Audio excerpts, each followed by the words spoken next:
NASA and the nonprofit organization Climate Central are out with a new study on the effects of global warming, and they discovered something devastating.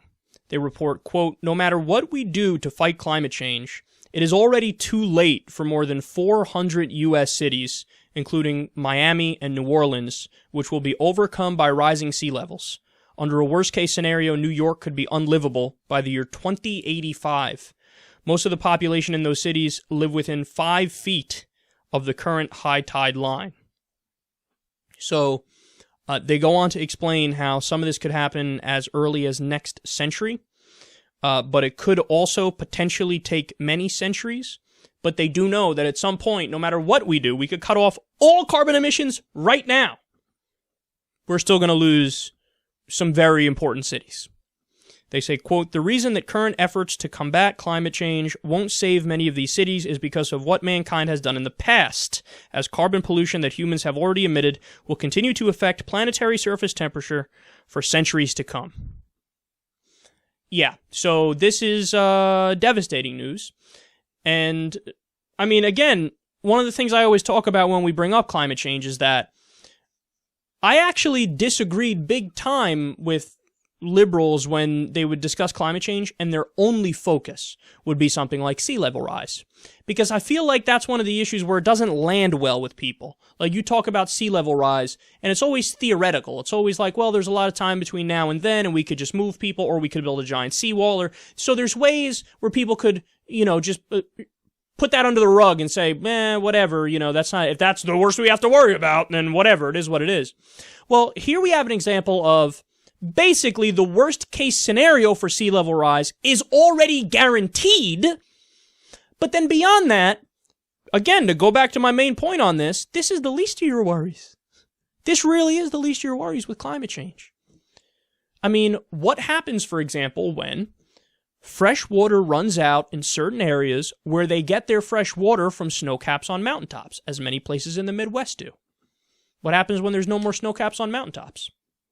Well, Kyle, then you got to go underground, and there's some underground reservoirs that we could tap into. Except, because of the Halliburton loophole, as it's called, fracking companies dump their wastewater in the underground reservoirs, and that's contaminated now. So you're living in the Midwest in the U.S., you live in an area where you get all your fresh water from snowcaps on mountaintops. There are no more snowcaps on mountaintops, and you can't get water from underground. What do? What happens when there's non-stop drought in some areas? What happens when the climate permanently changes in some places that are not deserts now but are going to become deserts? What happens when there's an increase in natural disasters and they happen on such a regular basis that over a certain amount of time we have to spend trillions of dollars to do cleanup and rebuilding and stuff like that?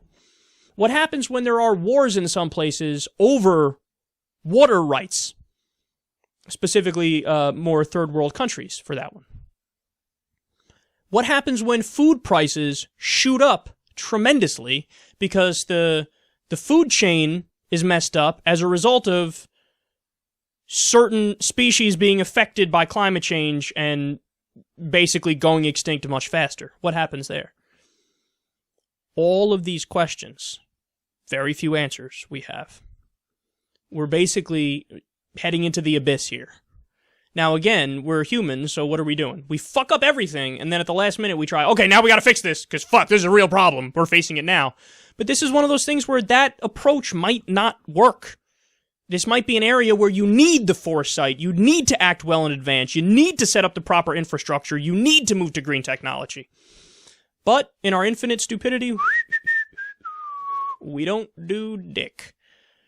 And the little we do is functioning within a system that has, for example, the fossil fuel companies owning the government.